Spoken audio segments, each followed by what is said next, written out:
आप सब मेरे भाई बहनों को एक बार फिर से जय मसीह की। परमेश्वर के अनुग्रह दया कृपा से हम सब जीवित हैं और सही सलामत हैं। आज तारीख है 1/5/2025 और इस सुबह के सुंदर समय हम परमेश्वर के वचन को पढ़ेंगे। और जो मेरा बहन भाई मुझे 365 दिन फॉलो करेगा, करीब पूरी की पूरी बाइबल कंप्लीट कर लेगा।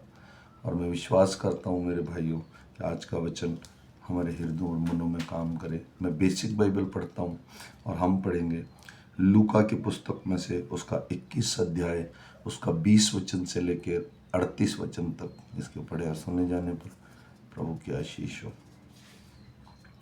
जब तुम यरूशलेम को सेनाओं से घिरा हुआ देखो तो जान लेना कि उसका उजाड़ जाना निकट है।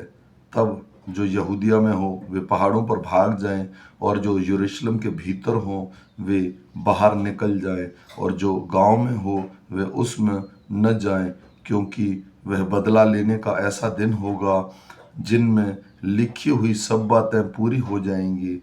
उन दिनों में जो गर्भवती और दूध पिलाती होगी उसके लिए हाय हाय, क्योंकि देश में बड़ा कलेश और उन लोगों पर बड़ा प्रकोप होगा। वे तलवार के कोर हो जाएंगे और सब देशों के लोगों में बंदी होकर पहुंचाए जाएंगे। और जब तक अन्य जातियों का समय पूरा न हो तब तक यरूशलेम अन्य जातियों से रौंदा जाएगा। सूरज और चांद और तारों में चिन्ह दिखाई देंगे और पृथ्वी पर देश देश के लोगों को संकट होगा, क्योंकि वे समुद्र के गरजने और लहरों के कोलाहल से घबरा जाएंगे। भय के कारण और संसार पर आने वाली घटनाओं की बाट देखते देखते लोगों के जी में जी न रहेगा, क्योंकि आकाश की शक्तियां हिलाई जाएंगी। तब वे मनुष्य के पुत्र को सामर्थ और बड़ी महिमा के साथ बादलों पर आते देखेंगे। जब ये बातें होने लगें तो सीधी होकर अपने सिर ऊपर उठाना, क्योंकि तुम्हारा छुटकारा निकट होगा।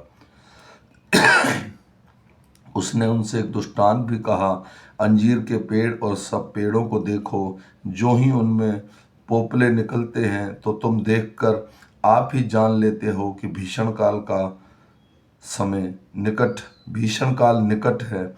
इस रीति से तुम ये बातें होते देखो, तब जान लो कि परमेश्वर का राज्य निकट है। मैं तुमसे सच कहता हूँ कि जब तक ये बातें न हो लें तब तक इस पीढ़ी का अंत न होगा। आकाश और पृथ्वी टल जाएगी, परंतु मेरी बातें न टलेंगी। इसलिए सावधान रहो, ऐसा ना हो कि तुम्हारे मन खुमार और मतवालेपन और इस जीवन की चिंताओं में सुस्त हो जाए, और वह दिन तुम पर फंदे के समान अचानक आ पड़े, क्योंकि वह सवारी पृथ्वी के सब रहने वालों पर इस प्रकार आ पड़ेगा। इसलिए जागते रहो और हर समय प्रार्थना करते रहो कि तुम इन सब आने वाली घटनाओं से बचने और मनुष्य के पुत्र के सामने खड़े होने के योग्य बनो। वह दिन को मंदिर में उपदेश करता था और रात को बाहर जाकर जैतून नामक पहाड़ पर रहा करता था, और भोर को तड़के सब लोग उसकी सुनने के लिए मंदिर में उसके पास आया करते थे। आमीन। मेरे भाई और बहनों, यह आज का वचन है। हम फिर मिलेंगे शाम के वचन के साथ। तब तक परमेश्वर का अनुग्रह, दया, कृपा और शांति हम पर, हमारे परिवारों तक अब से लेके अनंत काल तक बनी रहे। जय मसीह।